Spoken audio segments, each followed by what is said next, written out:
সৌন্দর্যের আরেক নাম যদি থাকে তাহলে আমি তার নাম দিব শিমুল বাগান। ওয়াও, চারিদিকে শিমুল ফুল ফুটে আছে গাইস, এত বেশি সুন্দর লাগতেছে।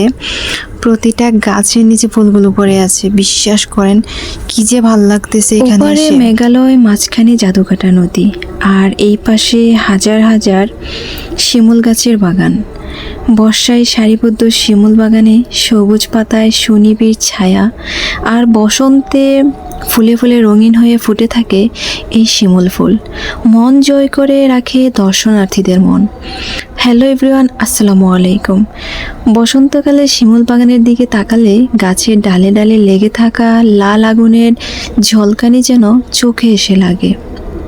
শিমুল ফুলের রক্তলাল পাপড়িগুলো এখানে আসা সমস্ত মানুষের মনকেই রাঙিয়ে দেয়।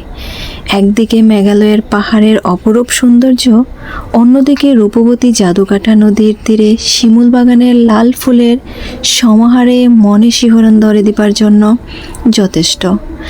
চারপাশে জড়ে ফুলের উপর হাঁটতে হাঁটতে আমার মনে হয় যেন স্বর্গীয় লাল গালিচায় হেঁটে চলেছি।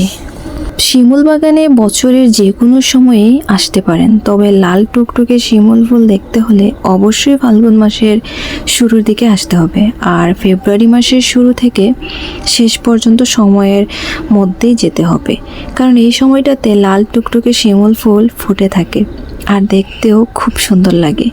এই সময়টাতে গেলে ওখানকার বিস্ময়কর সৌন্দর্য উপভোগ করতে পারবেন খুব ভালোভাবে। আর বর্ষাকালে গেলে ফুল না থাকলেও সবুজ শিমুল বাগান দেখা পাবেন, আর তখন শিমুল বাগান গেলে টাঙ্গুয়ার হাওরও ঘুরে আসতে পারবেন। আজকের ব্লগ ভিডিও আমার এই পর্যন্তই। আপনাদের কাছে আমার ভিডিওটা কেমন লেগেছে অবশ্যই কমেন্ট করে জানাবেন। আল্লাহ হাফেজ, সবাই ভালো থাকবেন, সুস্থ থাকবেন।